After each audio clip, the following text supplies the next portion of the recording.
bent line, by a straight line, by a crooked line. The Crooked Path, a podcast for modern cunning folk with Peter Pagan. Hello and welcome to The Crooked Path. My name is Peter Pagan, and this week we're going to be taking a look at good and evil.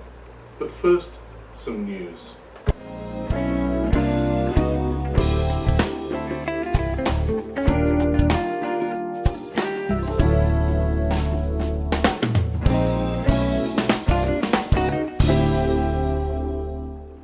Well, in case you hadn't guessed from previous weeks, this weekend I will be in sunny Chicago, although apparently it's going to be quite cool there and somewhat damp. But I don't care, I have a jacket. And just to remind you, in case you could have possibly forgotten, on Saturday I will be attending the Pagan Alliance event, and as usual, you can see I have wonderful show notes here, and the Pagan Alliance thing is going to be somewhere and at some point, and I'm just going to be hanging out there. I'm not going to be doing anything fancy. But on the Saturday evening, starting at 5:30, I will be at Cleo's Aromapothecary in Rockford, Illinois, and I will be teaching enchantment. These are not the druid you're looking for. You know, all that kind of stuff. Then on the Sunday, I will be spending the entire day at Greater Chicagoland Pagan Pride, where I will be hanging out with my fellow podcasters. The Pagan Podkin Supermood is doing their meet and greet there all day, and we've been given a place to lounge around and be belligerent and sell stuff. So I'll have my books there as well as at the workshop. And at 2 p.m. I believe it is, I'm teaching my Visceral Magic workshop there in the amphitheatre. Workshop Area 3. I was thinking about the Inland Empire one, which is a few weeks later. And then I'll be wending my wicked way back to Los Angeles on the Monday. So I may be wandering around a bit before getting on the plane, because I'm not leaving until quite late. So you may find me wandering the streets with a bemused look upon my face. In which case, point me at the airport and see me on my way. Then on the weekend of the 27th of September, I will be at the aforementioned Inland Empire Pagan Pride, where I will be selling my books and stuff, and also teaching the enchantment workshop. So I'm looking forward to that as well. And some of you may have noticed that I have some online classes starting soon. In fact, they're all starting in October. There's 3 of them. They're going to run for 12 months, and they're monthly classes. One is a course in Visceral Magic, and that starts on the first Sunday of October. One is a course in Enchantment, which runs on the second Sunday of each month starting in October. And one is a Walking the Wheel, which starts on the third Sunday of October. And they all run for 12 months, they're all monthly classes, they're all online, live video streaming. You can find out information about them if you go to my website, peter.paden.us, and if you look at the online courses menu item, you'll find the three courses there, and you can look up the details. They will all involve live video streaming classes, which will be available as recording afterwards for participants. There will also be a private Facebook group for people to discuss. There will be homework.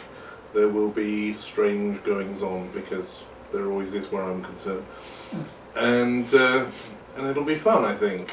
And so if you want to go along and sign up for that, that's the place to go, peter.paden.us.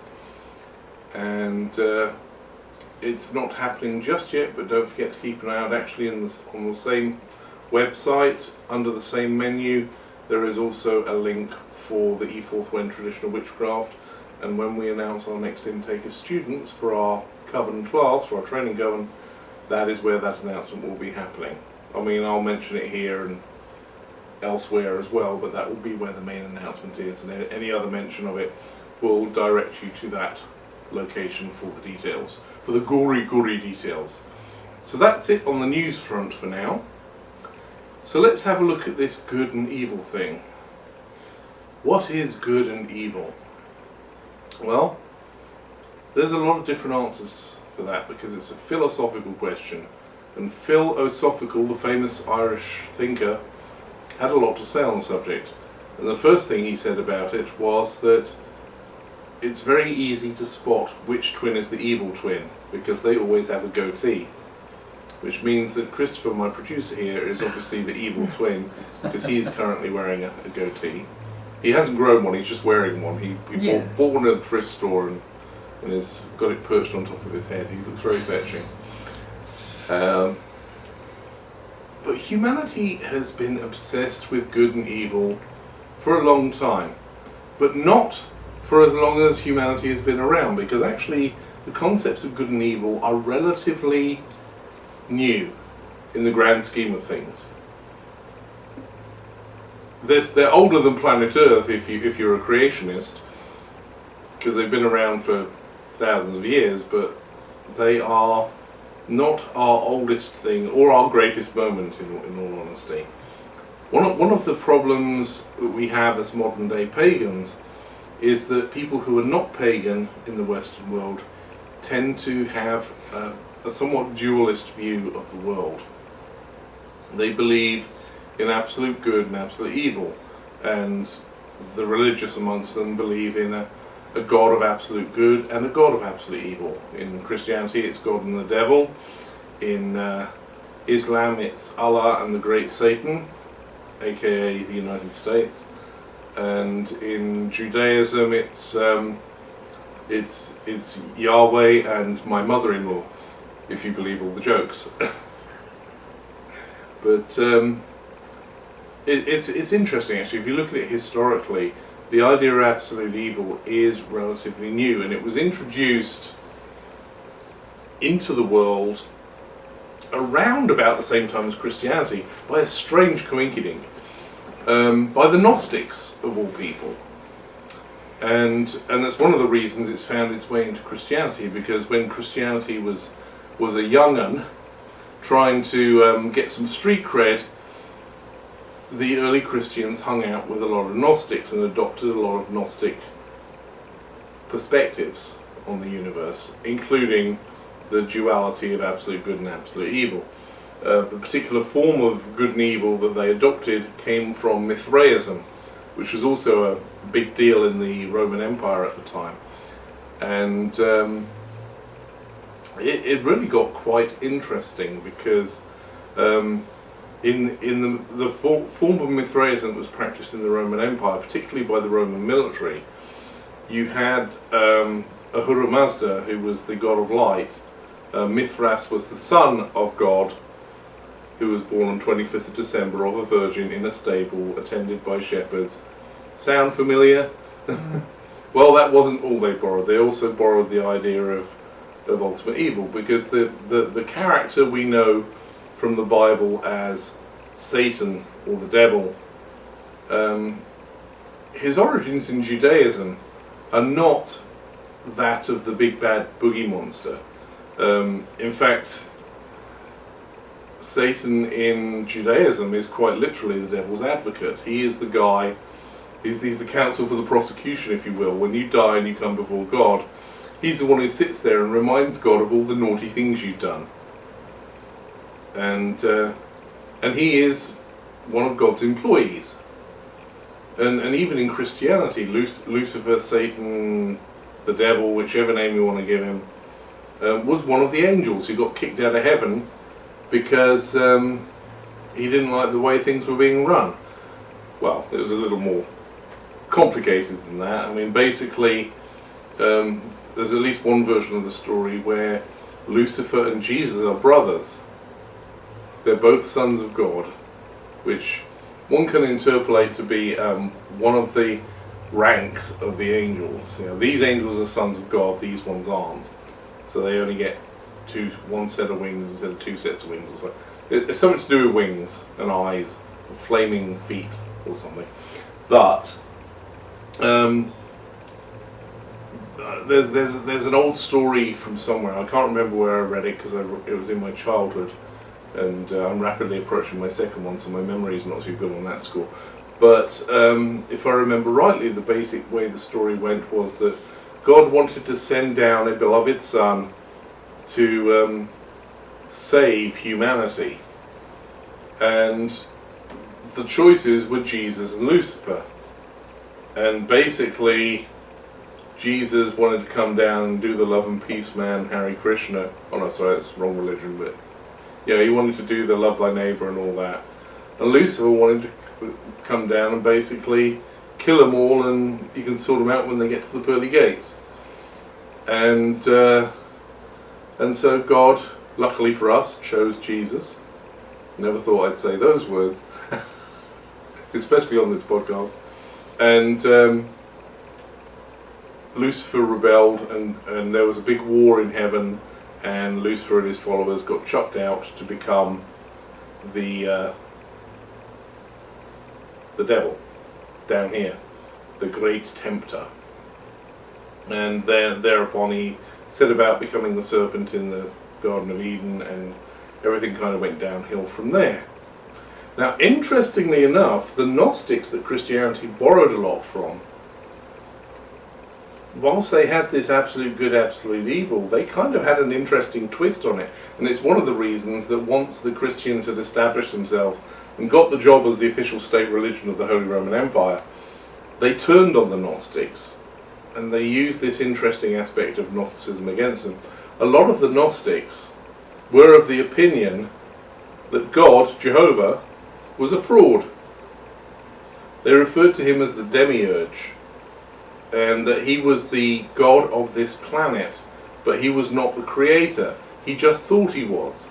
He was mad. And that he was actually the devil. Rex Mundi, the king of the world, the devil, was Jehovah. And that there was an unseen, uncaring, unnamed creator above and beyond. But because that guy had gone off on his sabbatical or something, Jehovah thought that he was the ultimate authority and set about telling everyone he was God, when in fact he wasn't. And that was the source of all the wickedness in the world, was this great deception.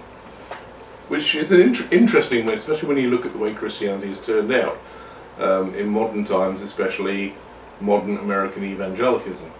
Angelicism. Try saying that with your teeth out. So, Christians and Gnostics and a couple of other strange people out there have this concept of absolute good and absolute evil, but pagans and witches don't.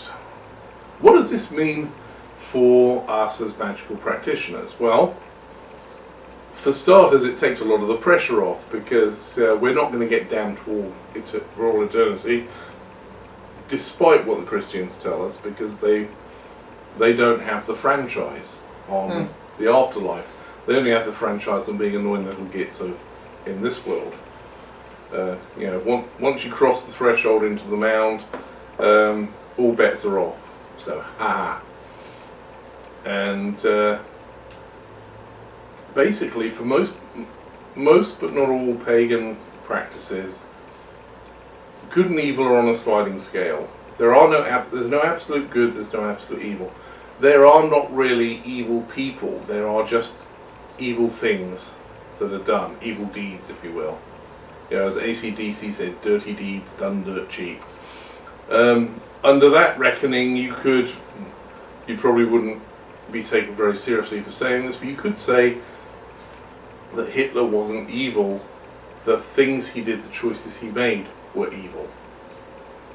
And certainly when you look at it, I'm pretty sure he didn't wake up one morning and think, I'm going to plunge the whole world into war, and I'm going to kill 6 million people, predominantly Jewish, and I'm going to make sure they remember me for being the evilest, baddest son of a bitch that's ever lived. I'm sure he didn't wake up and think that.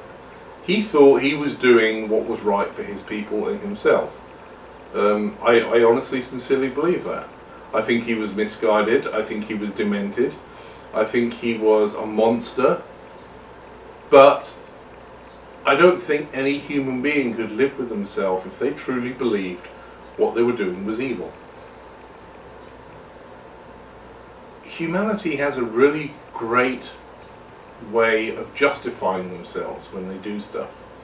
There's actually, in the 50s, there was that experiment that was done, I forget where, Stanford or something like that, where they had this guy who was apparently being tortured by being electrocuted to give information, and the people who were making the decisions to do this, pressing the button, could hear him but couldn't see him because it was actually an actor pretending. And it's very interesting when you read their comments afterwards when they were told that it was this big experiment. And recently there's been a re-evaluation of that, which is what triggered this as a subject for me, really. Because it was always assumed, based on the data from that experiment, that the I was just obeying orders defense was a fairly standard. People tend to follow instructions from authority figures without question. In other words, we're all sheeple. Was always the standard takeaway from that experiment, but recent re-examination of the data that they gathered from not only from the experiment itself, but from interviewing the people afterwards when they had been told what was going on. Basically, the new takeout from that experiment is that human beings will happily do evil things if they think they're doing it for a noble cause. So they will do an evil deed if they think or believe it is for the greater good. And that's the really scary part, because that means you can really get anyone to do anything if you can convince them it's in their best interest, or in the tribe's best interest, or humanity's best interest. And we actually see that these days. I mean, I very rarely talk politics, period, but I'm going to talk politics tonight because good and evil comes into our political situation at the moment. The people who are poor and on the verge of losing everything, living in terrible conditions, who vote for the Republicans, who are actively taking away their benefits, taking away their rights, taking away their chance of clawing their way out of poverty. And the reason they do that is that they believe it's the right thing to do. They have become convinced that they are temporarily inconvenienced millionaires, and so they have to protect the people who are still millionaires, because otherwise, by the time they get there won't be any left for them.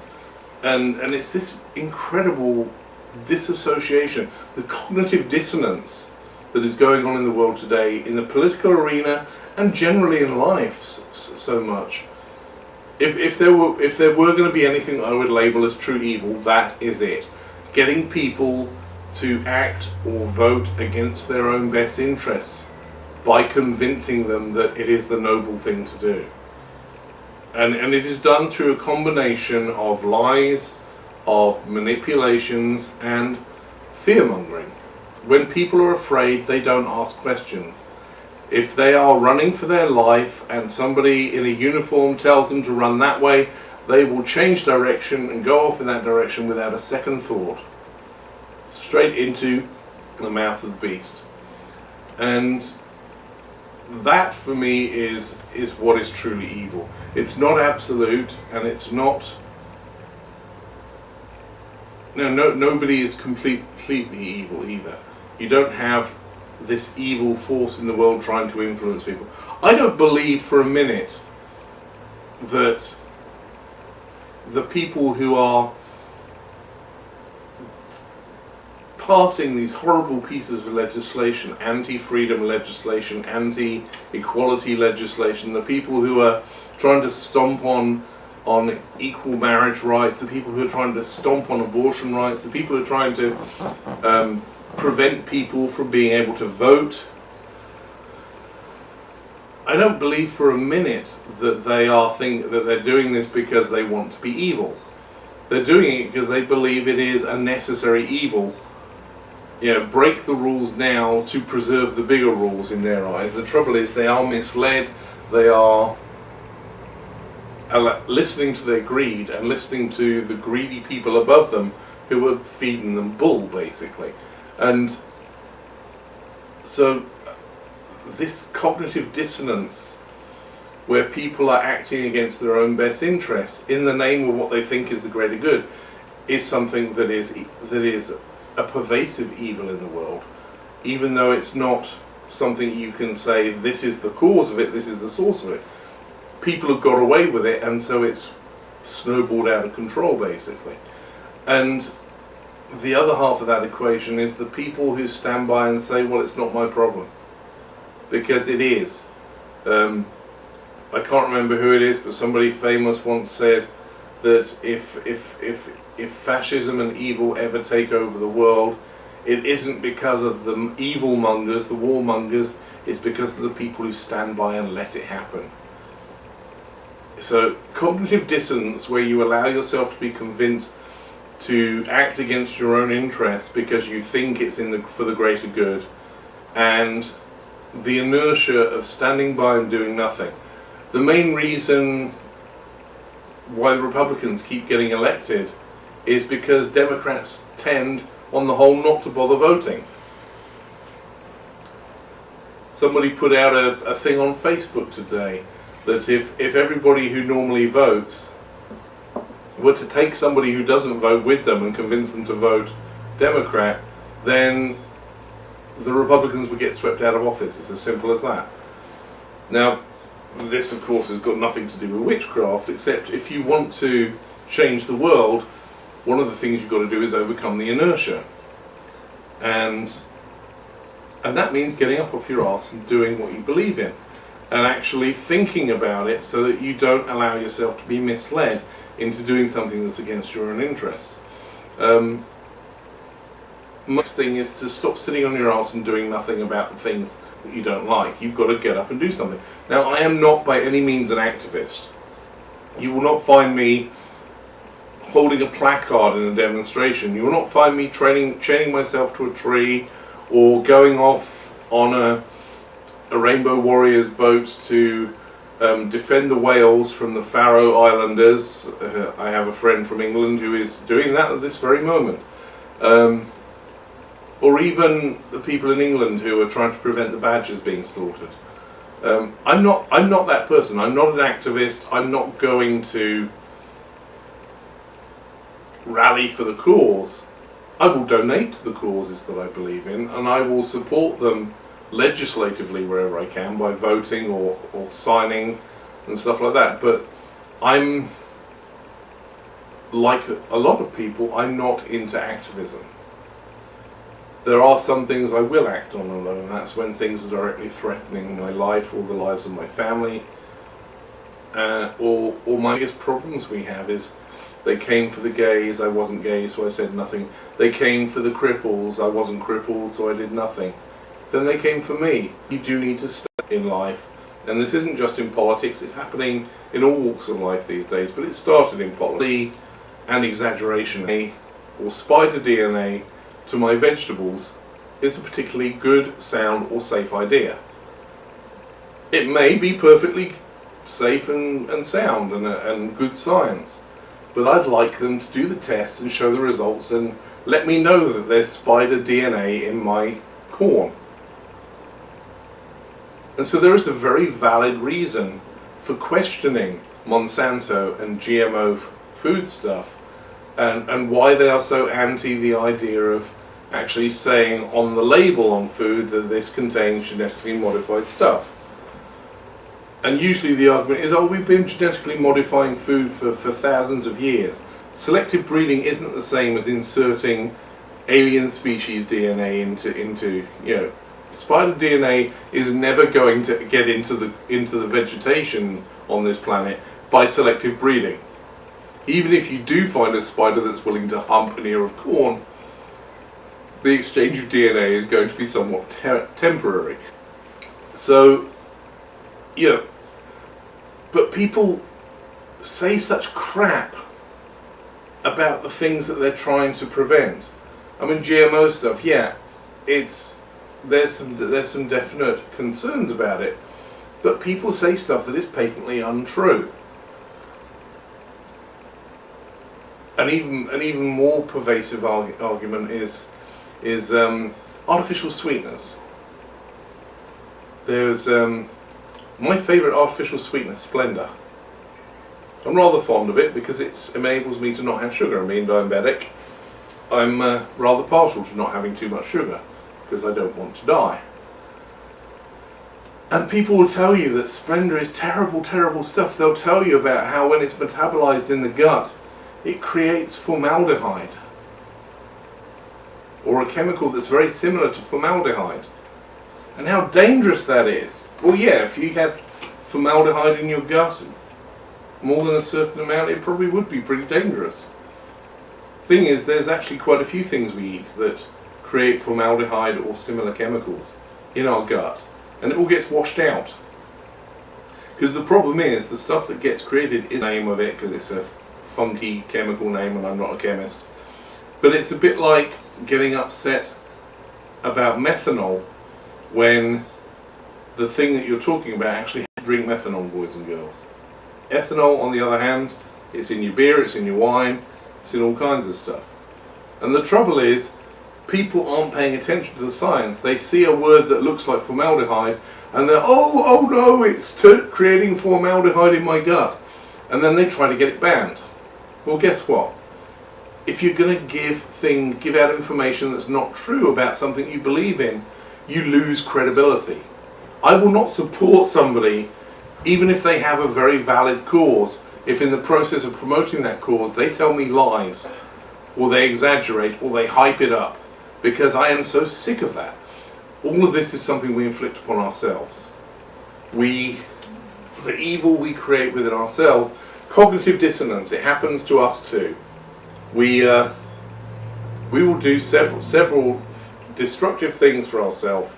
We will convince ourselves that the only way forward is to do this particular right, and until we get it right we can't progress. But we don't know how to get it right, so we keep doing it and trying to change it and we obsess about it. We get obsessed about our magic. Magic works best if you do it and see what happens. If you put too much pressure on the end result, you change the outcome. It's because you make it hard. The more pressure there is for success, the more you are going to engage your analytical functions of your mind whilst you're doing it. And if you've been listening to me for any period of time, you'll have heard me say over and over again that magic works best if you keep the analysis for afterwards. You will find people doing that famous thing that's supposed to be an indicator of insanity, doing the same thing and expecting different results. You will find people hyping things.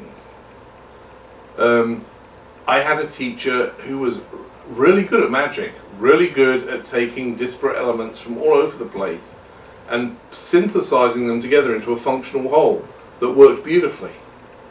However, his skill and expertise in that arena wasn't good enough for him.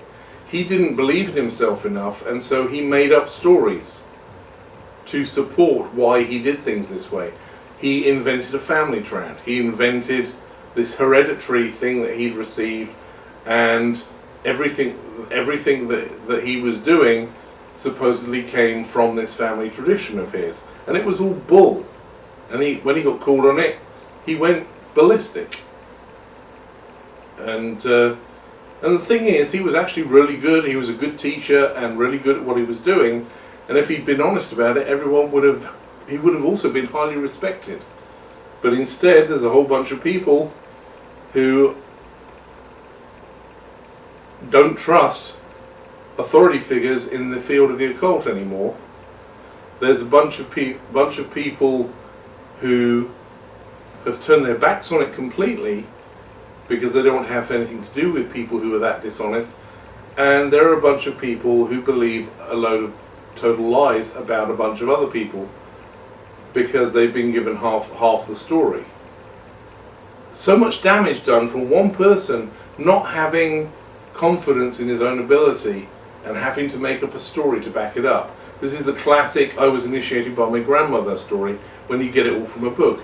It doesn't matter where you get it from. If it works and you're good at it, that is the thing of value. And we don't do ourselves any favour when we lie or exaggerate or hype up things to get people to agree with us. All it does is it sows the seeds for next week I'll talk about something a lot. Via Cunning Folk with Peter Pagan.